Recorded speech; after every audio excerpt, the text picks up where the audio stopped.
Some wounds cut so deep they echo across lifetimes. High in the unforgiving peaks of the Colorado Territory, where winter wind carries both whispers and warnings, Ezra Blackwood had spent 10 years running from a ghost. His weathered hands, once steady enough to guide escaped slaves through underground railroad routes, now trembled as he stared down at the unconscious woman half buried in the snow outside his cabin door. The scars on her back told a story of unspeakable cruelty, but it was her face, God help him, it was Sarah's face, that made his heart stop beating. As a former conductor on the Underground Railroad, Ezra thought he'd seen every kind of human suffering. But nothing had prepared him for the moment this broken woman opened her eyes and whispered his name with Sarah's voice. Sarah, who had died in flames 10 years ago, Sarah, whose death had driven him to these mountains to live as a hermit. Now, as bounty hunters' horses thunder closer through the valley below, Ezra faces an impossible choice. Protect this mysterious woman who carries his dead wife's soul, or surrender her to save his own skin. But what if the woman he failed to save never actually died at all? Before we jump back in, tell us where you're tuning in from, and if this story touches you, make sure you're subscribed because tomorrow I've saved something extra special for you. The sound of her breathing, shallow, labored, but unmistakably real, cut through the mountain silence like a blade. Ezra knelt in the snow, his knees already soaked through his worn buckskins, staring at the woman who wore his dead wife's face. 10 years of Colorado winters had carved deep lines around his eyes, but they couldn't have carved this deep into his soul. Sarah. The word escaped his lips before he could stop it, hanging in the frozen air like a prayer to a god he'd stopped believing in. The woman stirred, her eyelids fluttering. Frost clung to her dark lashes, and blood had frozen in rusty streaks along her temple. She wore nothing but a tattered shift that might have once been white, now stained with mud, blood, and worse things. The iron shackle around her left ankle had rubbed the skin raw, leaving an angry red circle that disappeared under the snow. Ezra's hands hovered over her, afraid to touch, afraid not to. In his 10 years of isolation, the only human contact he'd had was with the occasional trapper passing through, men who respected the unspoken code of mountain solitude. He'd grown comfortable with the silence, with the predictable rhythms of hunting, trapping, and surviving. Now this woman, this impossible woman, threatened to shatter the careful walls he'd built around his grief. A gust of wind howled down from the peaks, driving snow like buckshot against his face. The storm was getting worse. Whatever had brought her here, she'd die if he left her in this cold. And despite the impossibility of her presence, despite the way her very existence made his chest tight with old pain, Ezra Blackwood had never been a man who could watch someone suffer. He slipped his arms beneath her, surprised by how light she felt. Sarah had been small too, all sharp elbows and fierce determination packed into a frame that barely reached his shoulder. This woman felt fragile as winter branches, as if she might snap at any moment. As he lifted her, her head lolled against his chest, and he caught the scent of wood smoke and fear clinging to her skin. The cabin door groaned on its leather hinges as he shouldered it open. Inside, the stone fireplace cast dancing shadows on log walls chinked with mud and moss. It wasn't much, a single room with a sleeping alcove, a rough-hewn table, shelves lined with preserves and dried meat, but it had been sanctuary enough for a broken man trying to forget the world existed. He laid her on his narrow bed, the one luxury he'd allowed himself being the thick buffalo robes that kept the mountain cold at bay. Her breathing remained steady but shallow, and when he pulled the furs up to her chin, she made a small sound, not quite a whimper, not quite a sigh. Ezra built up the fire until the flames threw enough light to see her clearly. Then he wished he hadn't. The resemblance wasn't just strong, it was perfect. The same high cheekbones, the same full lips that had once whispered his name in the darkness of their Ohio farmhouse. The same small scar above her left eyebrow where she'd fallen from an apple tree as a child. But it was impossible. He'd seen Sarah's body after the fire, burned beyond recognition but wearing her wedding ring, the simple gold band he'd worked 3 months to afford. He'd buried her himself in the cemetery outside Oberlin, had stood in the rain reading scripture over her grave, until the words blurred together and his voice gave out. The woman stirred again, her eyes opening to reveal the same warm brown that had haunted his dreams for a decade. She looked around the cabin with confusion, then fear, her gaze finally settling on his face. For a moment, something flickered there, recognition, before terror took over completely. "Please," she whispered. And it was Sarah's voice, soft and musical, with just a hint of the Virginia accent she'd never quite lost. "Please don't hurt me." The words hit him like a physical blow. Sarah had never begged, never showed fear, not even when the slave catchers had come to their door with torches and threats. This broken woman wearing his wife's face was pleading with him, as if he were the devil himself. "I won't hurt you," he said, his voice rust-rough from disuse. "You're safe here." But even as he spoke the words, he heard it, the distant sound of horses working their way up the mountain trail, multiple riders moving with purpose despite the storm. His blood turned to ice water in his veins. The bounty hunters. They'd found her trail. Ezra moved to the single window, peering through the gap in the oiled hide that covered it. Through the swirling snow, he could make out torches bobbing in the darkness below, still a mile away but climbing steadily. They'd be here within the hour. Behind him, the woman who might be Sarah tried to sit up, panic clear in every line of her body. "They're coming," she whispered. "They're always coming." Ezra's mind raced through a decade of practiced survival instincts. In the space between one heartbeat and the next, he catalogued everything that mattered in this cabin. His traps, his furs, the carefully hoarded supplies that meant the difference between living and dying through a Colorado winter. All of it suddenly felt expendable compared to the impossible woman shivering in his bed. "How many?" he asked, moving away from the window to kneel beside her. She tried to focus on his face, but her eyes kept drifting, unfocused. 4, maybe 5. "They've been tracking me for days." Her voice cracked. I thought the snow would hide my trail." Ezra almost smiled at that. City folk always thought snow was their friend, not understanding how it held footprints like a written confession. He'd learned to read these mountains the way other men read newspapers. Every broken branch, every disturbed stone told a story. The bounty hunters would have followed her sign as easily as following a road. He moved with the efficient calm that had kept him alive through 10 winters of solitude. From the wooden chest beside his bed, he pulled out the Colt Navy revolver he'd carried since his Union Army days, checking the loads with practiced fingers. The rifle came down from its pegs above the fireplace, a .50 caliber Hawken that could drop a grizzly at 200 yards. "You know how to shoot?" he asked. She shook her head, then immediately winced as if the movement caused her pain. "Master Crawford said nigger women with guns were asking for trouble." The casual way she spoke the word made something cold settle in Ezra's chest. Sarah had refused to let that poison touch her lips, even when repeating what others had said. But then, Sarah had been born free in Pennsylvania, raised by parents who'd never bowed their heads to any master. The torches were closer now, their light reflecting off the snow-laden pines that surrounded his clearing. Ezra had chosen this spot specifically for its defensive position, a natural shelf of rock that forced visitors to approach from only one direction, with a clear view down the mountain trail. In the old days, when he'd still believed in causes worth fighting for, those had been tactical considerations. Now they might be the difference between life and death. He thought about the life he'd built here, the careful routines that had held his sanity together like stitches in a wound. Every morning he checked his trap lines, following paths he'd worn into the mountainside through years of repetition. Every evening he cleaned his weapons by firelight, mended his gear, prepared for the next day's solitude. It wasn't much of a life, but it had been his, purchased with 10 years of deliberate isolation.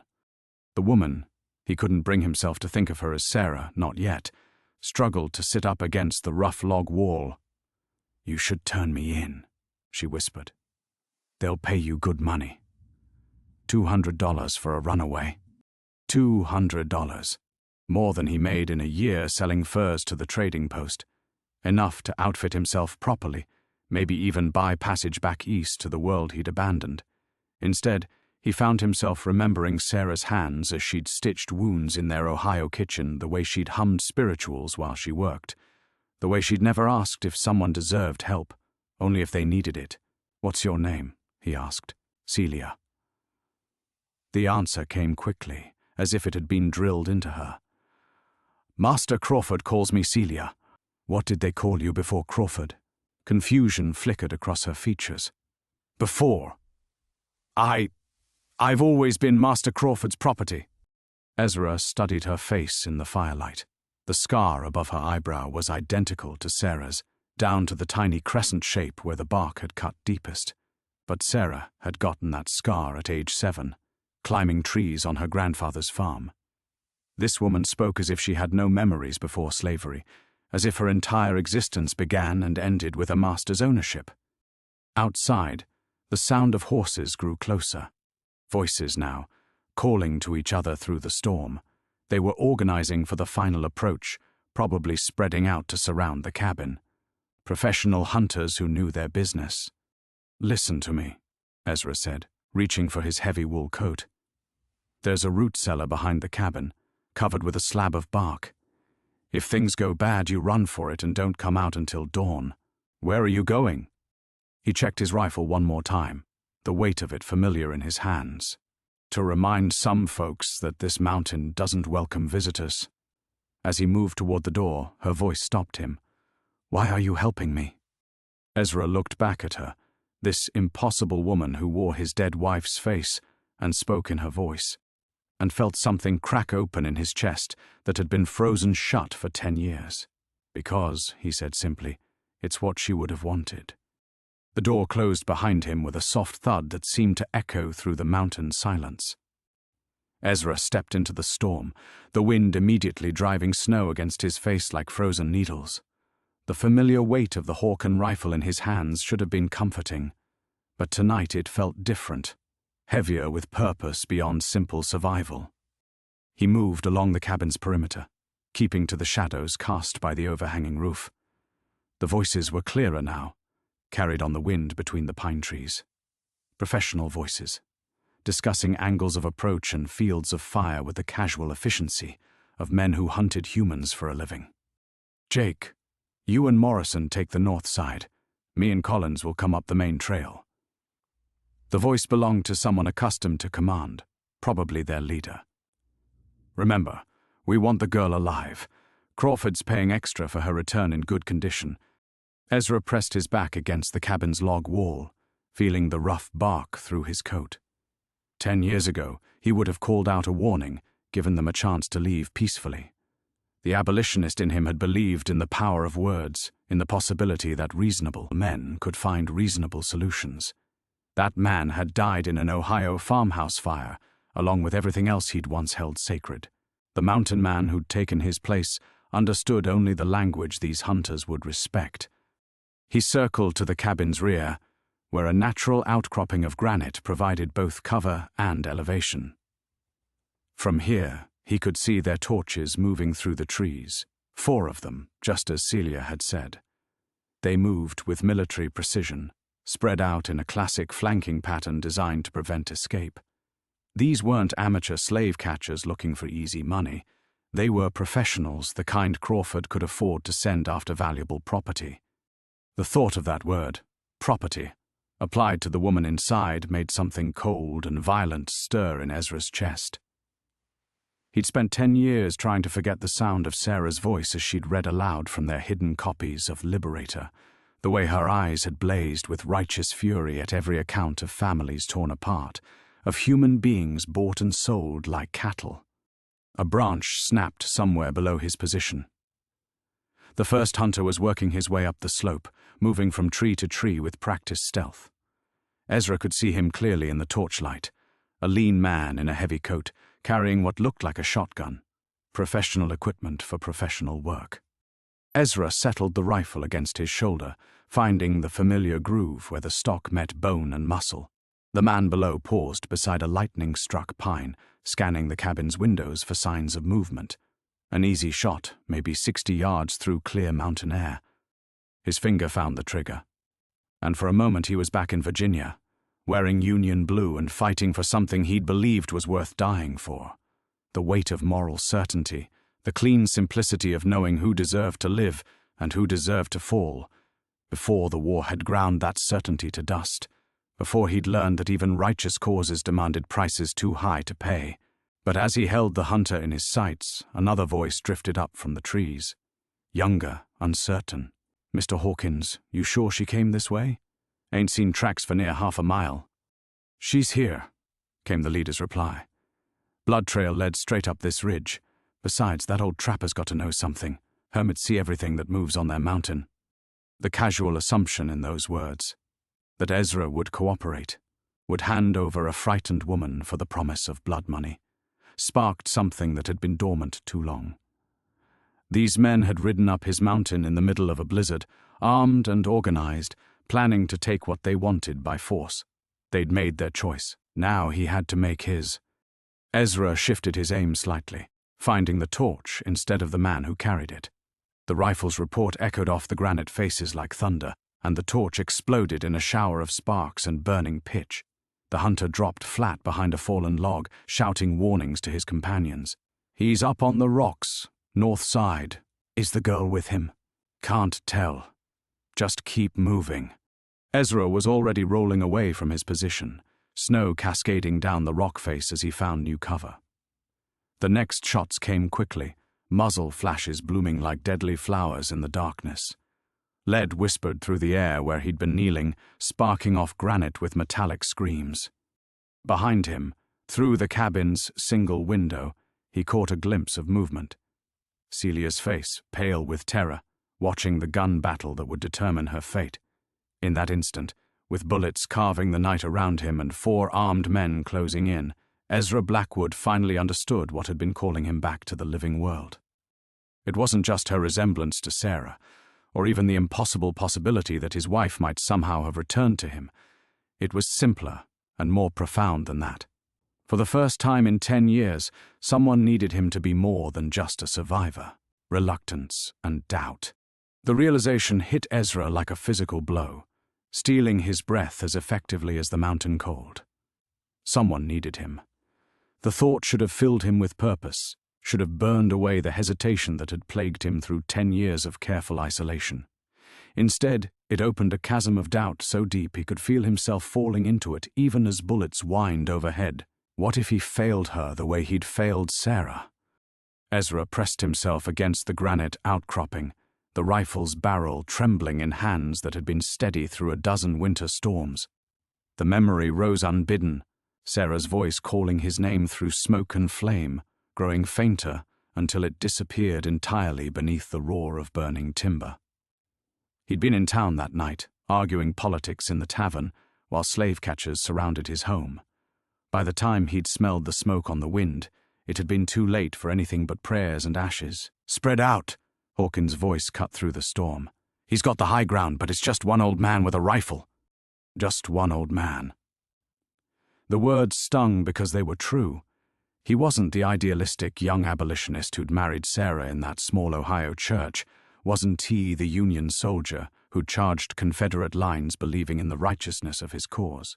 Those men had possessed certainties that could move mountains. This version of himself had learned that certainty was a luxury that got people killed. Another muzzle flash erupted from the trees below, the bullet striking stone close enough to spray his face with granite chips. Ezra squeezed his eyes shut, tasting blood and snow, and saw Celia's face again, Sarah's face, watching from the cabin window, with eyes full of desperate hope. The same expression Sarah had worn that last morning, kissing him goodbye before he'd ridden to town for supplies that suddenly seemed meaningless as dust. "I'll be back before dark," he'd promised. "Lock the doors, don't answer for anyone but me." But the Underground Railroad didn't keep regular hours, and when the runaway family had arrived at sunset, beaten and desperate, Sarah had opened those doors anyway, because that's who she was. Someone who put mercy before safety, who believed that doing right mattered more than staying alive. Ezra had spent 10 years convincing himself that such beliefs were naive, that the world punished kindness with swift brutality. Yet here he was, crouched behind granite walls with 4 armed men hunting him, all because he couldn't abandon a woman who might be a stranger wearing his dead wife's face. The smart thing would be to surrender. Call out that he'd found her injured and taken her in. Claim ignorance about her status as a runaway. Hawkins seemed reasonable enough. Professional hunters usually were. They'd pay him the finder's fee and take Celia back to whatever hell she'd escaped from, and by morning he could return to the comfortable numbness of his mountain routine. $200 would buy a lot of supplies, maybe even passage back to civilization if the loneliness ever became unbearable. All he had to do was sacrifice one woman's freedom for his own peace of mind. Simple arithmetic that made perfect sense, except for the sound of her voice saying his wife's name in his dreams. "Jake, you see anything?" Hawkins called from somewhere in the darkness below. "Nothing. But he's got to reload sometime." They were right, of course. He had 3 shots left in the rifle, maybe 6 in the revolver if he could reach it. They had superior numbers, better position for a prolonged fight, and the patience of men who hunted humans for profit. Time was on their side. But as Ezra counted bullets and calculated odds, another sound cut through the storm. A low, mournful singing drifting from the cabin behind him. Celia's voice, barely audible above the wind, humming a spiritual he recognized. "Swing Low, Sweet Chariot," the same song Sarah had hummed while tending wounded runaways in their kitchen. The melody wrapped around his heart like fingers of memory, and suddenly he was there again, watching Sarah work by lamplight, her hands gentle on broken flesh while her voice carried hope through the darkness. She'd never hesitated when someone needed help, never calculated the cost of doing what was right. Even knowing it might kill her, she'd opened those doors. "Please don't hurt me," Celia had whispered, and he'd promised her safety. But promises were easy to make and harder to keep, especially when keeping them required becoming more than just a survivor hiding in the mountains. The singing stopped abruptly, replaced by a sound that froze his blood, the cabin door opening on leather hinges that groaned like wounded animals. Through the swirling snow, he saw her silhouette framed in the doorway, small and fragile against the firelight. "Don't!" he wanted to shout, but the words stuck in his throat as understanding hit him. She was going to surrender herself, walk into their hands to save him from a fight he might not win, just like Sarah would have done. The word finally broke free from his throat, torn from depths he'd kept buried for a decade. "No!" Ezra launched himself from behind the granite outcropping, abandoning cover as he crashed through snow-laden branches toward the cabin. Behind him, the hunters shouted in confusion, their careful formation dissolving as their quarry suddenly charged in the opposite direction. Bullets whined past his ears, but he didn't slow, couldn't slow. Not when Celia stood silhouetted in that doorway like a ghost preparing to vanish forever. "I'm here," she called out to the darkness, her voice carrying the same resigned courage Sarah had possessed. "Don't hurt him." He didn't know what I was. 20 yards. 15. Ezra could see Hawkins emerging from the tree line below, shotgun raised, his weathered face splitting into a grin of professional satisfaction. The hunt was over. The property would be returned to its rightful owner, and everyone could collect their fees and ride back to whatever towns spawned such men. 10 yards from the cabin door, Ezra made his choice. Not the careful calculation of a man who'd spent years weighing every risk against every possible reward, not the measured decision of someone who'd learned that survival meant never caring too much about anything. This was the choice Sarah would have made, immediate, instinctive, costly beyond measure. He slammed into Celia just as she stepped fully into the doorway, driving both of them back inside the cabin. His shoulder caught the heavy wooden door, slamming it shut as the first shotgun blast peppered the logs where she'd been standing. Wood chips exploded inward like angry wasps. "The cellar!" he gasped, rolling to his feet and grabbing the rifle he'd dropped in his wild charge. "Now!" But Celia wasn't moving. She sat on the dirt floor where they'd fallen, staring at him with eyes wide with something beyond fear. "You came back," she whispered. "Just like—" She stopped, confusion clouding her features, as if grasping for memories that wouldn't form. "Like what?" Ezra demanded, pulling her upright as boots thundered across the clearing outside. I can't remember." Her voice broke on the words. "Sometimes I dream of a man who comes back who doesn't leave me, but Master Crawford says dreams are lies." The cabin door shuddered under heavy blows. Hawkins' voice boomed through the thick planks. "Open up, old man. You're harboring stolen property. Hand her over and we'll call this a misunderstanding." Ezra looked around his sanctuary. The simple furniture he'd built with his own hands, the neat rows of preserved food that would see him through winter, the carefully maintained weapons that had kept the wild country at bay. 10 years of deliberate solitude, of building walls high enough to keep out both human contact and human pain. In a few moments, those walls would come crashing down, and he'd be back in the world he'd abandoned, fighting battles he'd sworn never to fight again. "There's still time," Celia said, reading his hesitation. "Tell them you found me stealing. They'll take me and leave you in peace." Peace. The word tasted like ashes. He'd had peace for a decade, the peace of the graveyard, of emotions buried so deep they couldn't hurt anymore. But looking at her now, seeing Sarah's eyes in her face even as she spoke with a slave's trained submission, Ezra realized that some graves were meant to be disturbed. "The hell with peace," he said, and meant it. The door exploded inward under a concentrated assault, Hawkins leading 3 armed men into the cabin's warmth. They moved with practiced efficiency, weapons trained on both occupants as they spread out to block any escape attempt.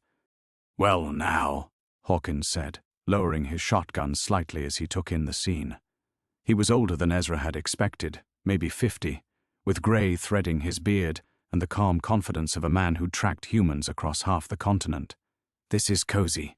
One runaway nigger and her hermit protector, all wrapped up neat as Christmas morning. She's under my protection," Ezra heard himself say, the words carrying more authority than he'd felt in years. Hawkins laughed, a sound like winter wind through dead leaves. "Protection? Old man, you just declared war on the natural order of things. That girl there is worth $200 to her rightful owner. Question is, are you worth dying for $200? Ezra felt Celia's hand slip into his, small, calloused from hard labor, trembling with fear she was trying desperately to hide. In that touch, he felt the ghost of Sarah's fingers intertwined with his on their wedding day, promising to face whatever came together. "Ask me again in 10 minutes, he said, raising his rifle. The last bridge to his old life collapsed in flames behind him. The cabin erupted into chaos as Ezra's rifle thundered, the muzzle flash illuminating 4 startled faces in stark relief. Hawkins' dove left, his shotgun discharging into the rafters as he sought cover behind the overturned table. Wood splinters rained down like deadly snow, while the other hunters scrambled for position in the confined space. "Kill the old bastard!" someone shouted, but Hawkins' voice cut through the gunfire. "No, we need him alive." The bounty hunter's eyes glittered with predatory intelligence as he pressed himself against the cabin wall. "That ain't no hermit, boys. Look at how he moves, how he shoots. This here's a soldier." Ezra levered another round into the chamber, his body remembering rhythms burned into muscle during the war. But the cabin's close quarters worked against him. Too many angles, too many places for armed men to hide. A bullet splintered the doorframe beside his head, sending him diving behind his workbench as return fire filled the air. "Celia, the cellar!" he barked, but when he turned, she was gone. Panic clawed at his chest until he spotted her crawling toward the stone fireplace, following some instinct that pulled her toward the cabin's most defensible corner. Smart girl. Sarah had always been smart too, thinking 3 moves ahead while he charged forward with righteous fury. "You're surrounded, old man," Hawkins called from his cover. "Surrender the girl and we'll let you live to see spring." Instead of answering, Ezra fired again, his bullet punching through the thin wall where one of the hunters had taken position. A cry of pain rewarded his guess, followed by the sound of a body hitting the floor. 3 left, but his ammunition was running low.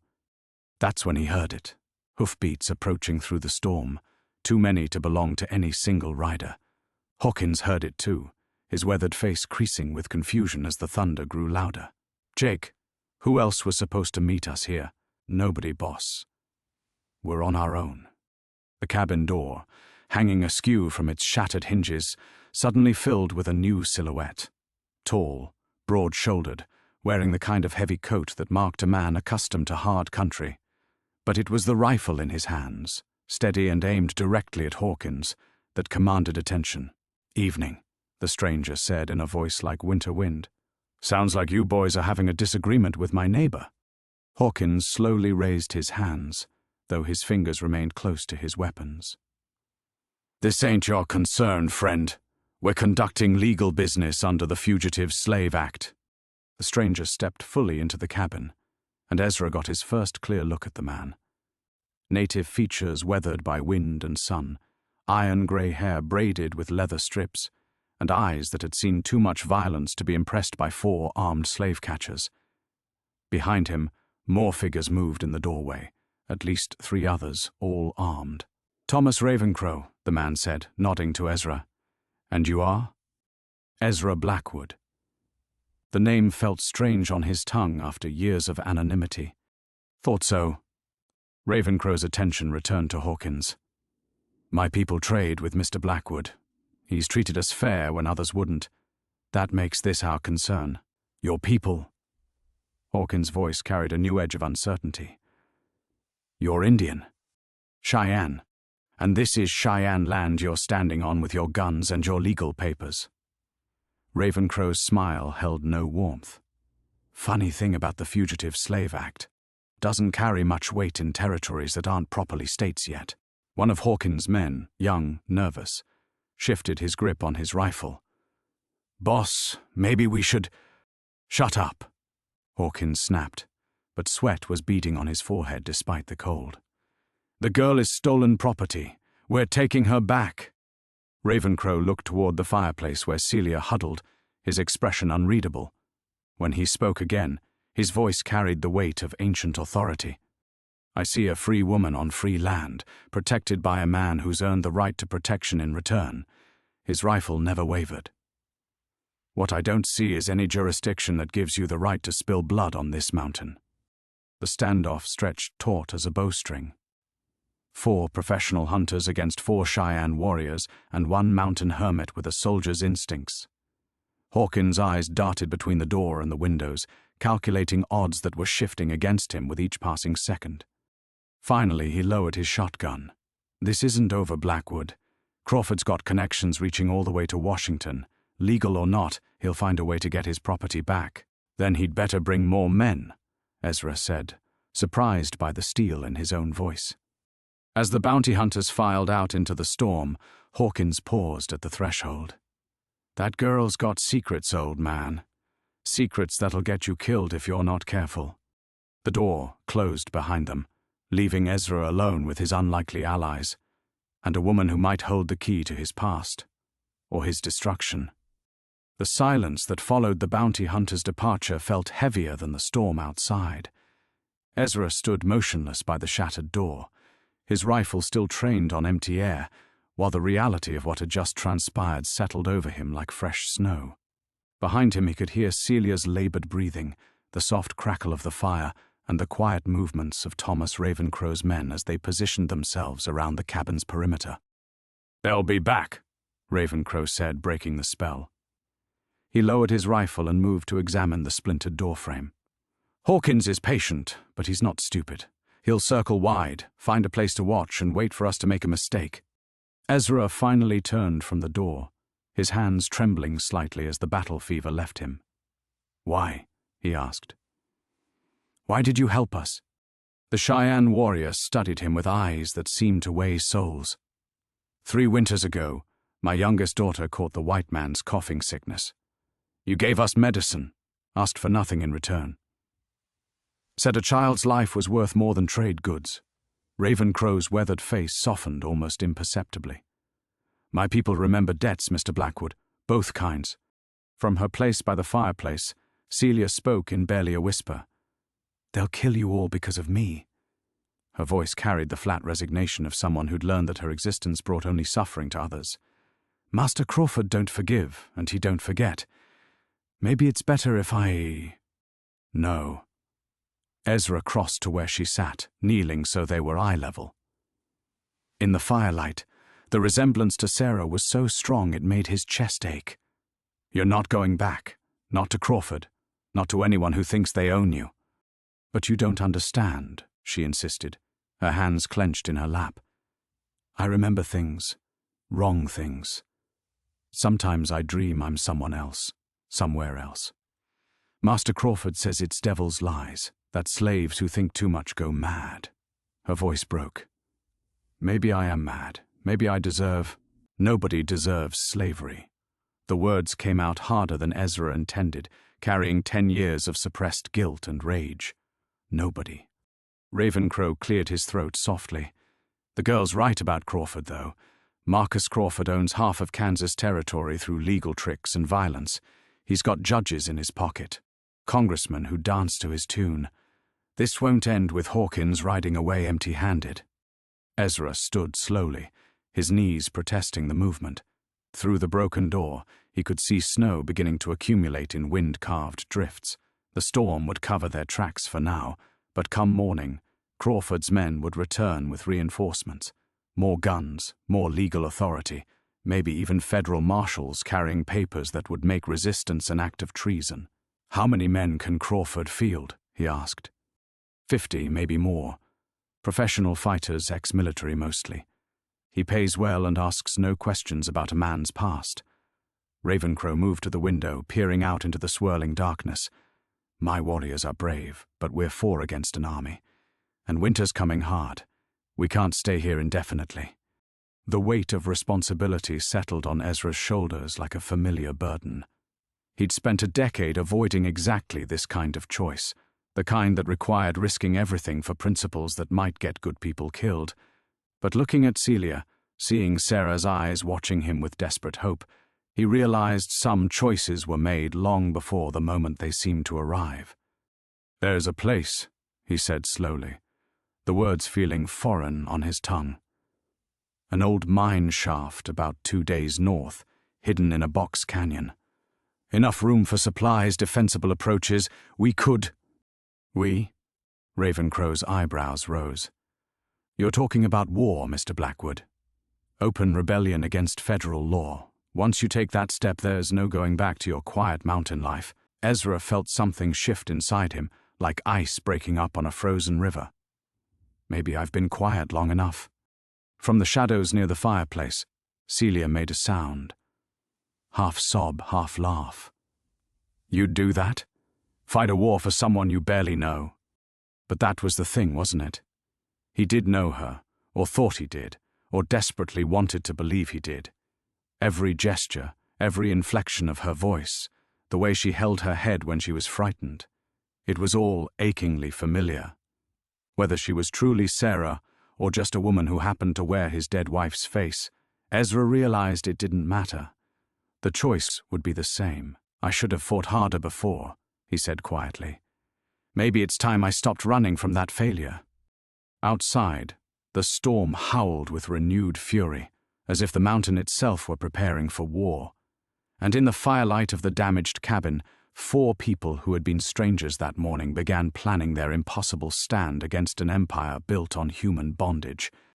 The planning began before dawn, but their impossible war council was interrupted by the sound Ezra had been dreading.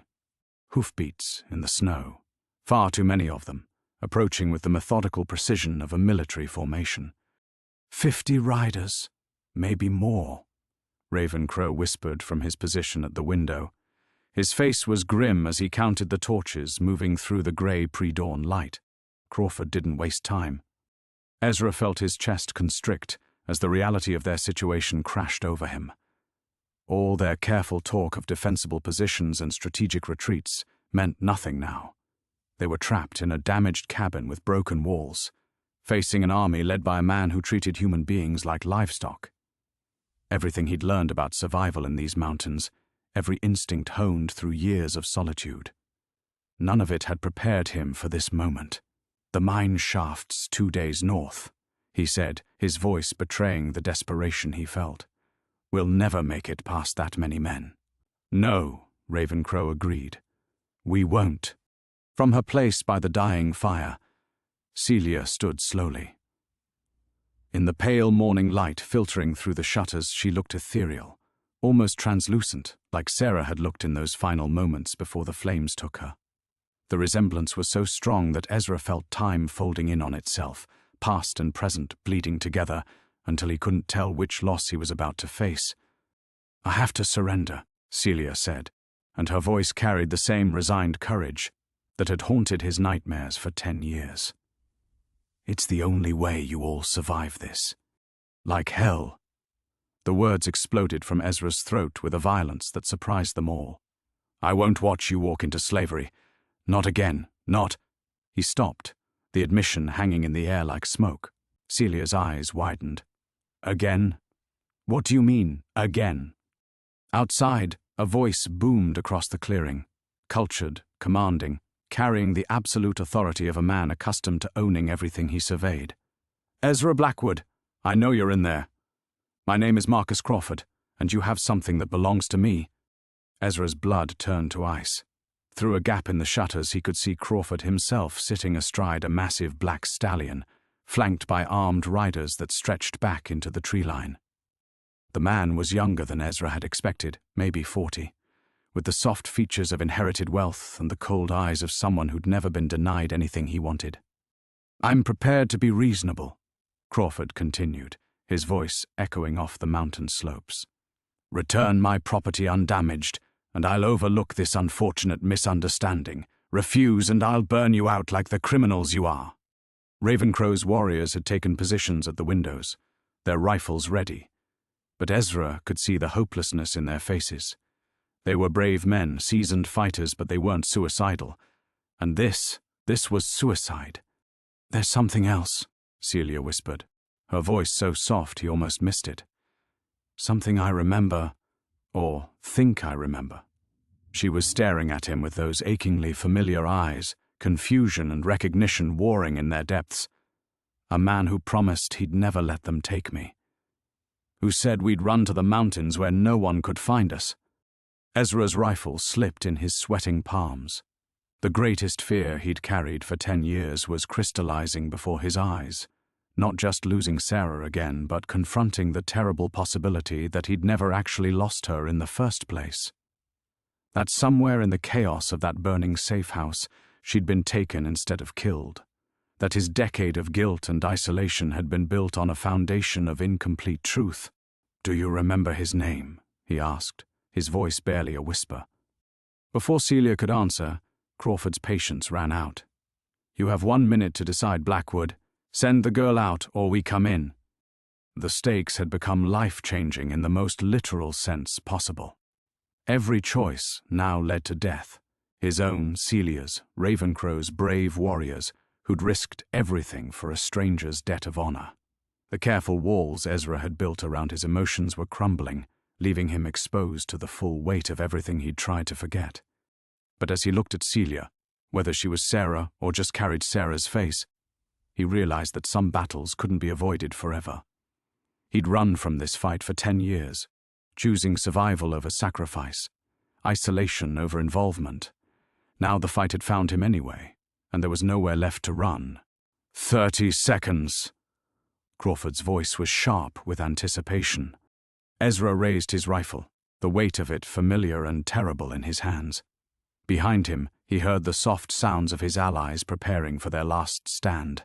Outside, an army waited to crush them like insects. His greatest fear had always been failing to protect what mattered most. Now he would discover if love could give him the courage to fail gloriously instead of surviving emptily.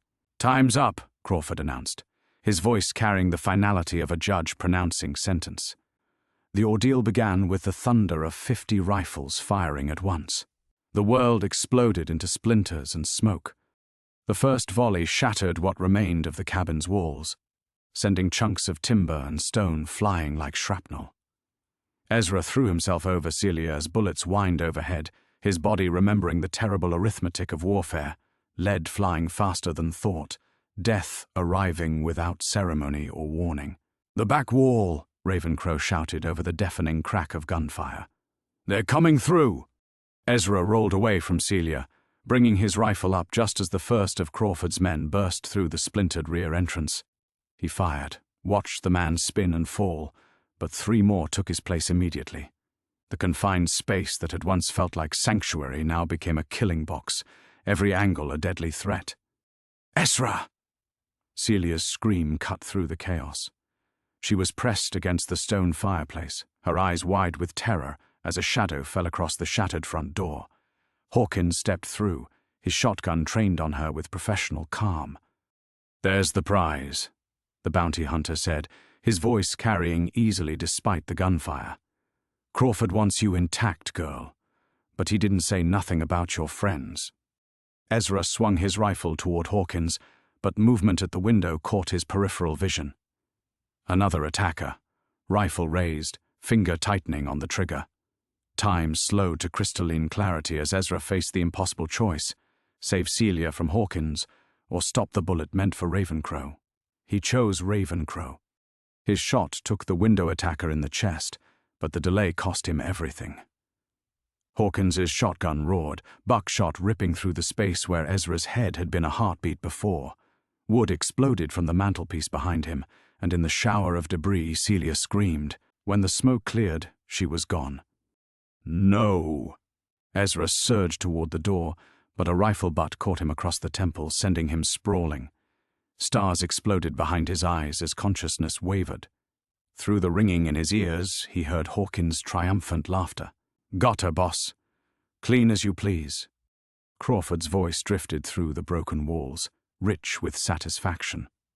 "Excellent work, Mr. Hawkins. Secure the others. I want to have words with our mountain hermit." Rough hands hauled Ezra to his knees.